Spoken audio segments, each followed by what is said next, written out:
नमस्कार. देशभर निवडणुकीची हवा चालू आहे आणि त्यात महाराष्ट्रामध्ये जरा जास्तच वारं वाहत आहे. यावेळेस नकळत पण बऱ्याच नेत्यांचं अस्तित्व पणाला लागलेलं दिसतंय. आता सर्वप्रथम बोलू आपण बारामतीबाबत.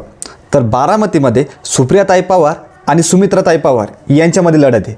पण ही लढत यांच्यामध्ये नसून जणू शरद पवार आणि अजित पवार यांच्यामध्ये दिसते. आता इथे लढत ही फार चुरशीची होणार हे मात्र नक्की. तर पुढील नेते आहे देवेंद्र फडणवीस. अप्रत्यक्षपणे महाराष्ट्राची सत्ता त्यांच्याकडे आहे असं आपण म्हणू शकतो. त्यामुळे जास्तीत जास्त जागा निवडून आणणे व सत्ता स्थापन करणे हे त्यांच्यासमोर लक्ष आहे आणि यावरच भवितव्य आपण म्हणू शकतो. तर पुढचा नंबर आहे शिंदे साहेबांचा. पक्षामध्ये बंडखोरी करून BJPमध्ये सहभागी झाले. फक्त सहभागी नाही झाले तर मुख्यमंत्रीपद हे स्वीकारलं.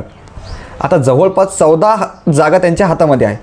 तर जास्तीत जास्त जागा निवडून आणणं हे त्यांच्यासमोर आव्हान आहे. यावरच अस्तित्व आहे असं आपण म्हणू शकतो.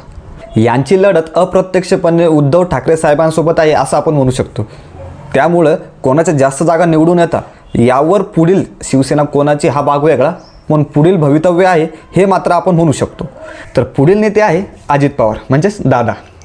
सेम बारामती ही जागा अत्यंत गरजेची आहे शरद पवार आणि अजित पवार यांच्यासाठी. त्यामुळे इथे कोण येणार हे पाहणं अत्यंत गरजेचं आहे.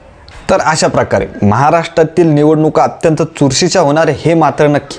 त्यामुळे मतदान करा, सर्वांनी मतदान करा. पहिला टप्पा पार झाला आहे, दुसरा टप्पा येणार आहे. त्यामुळे सर्वांनी मतदान करा.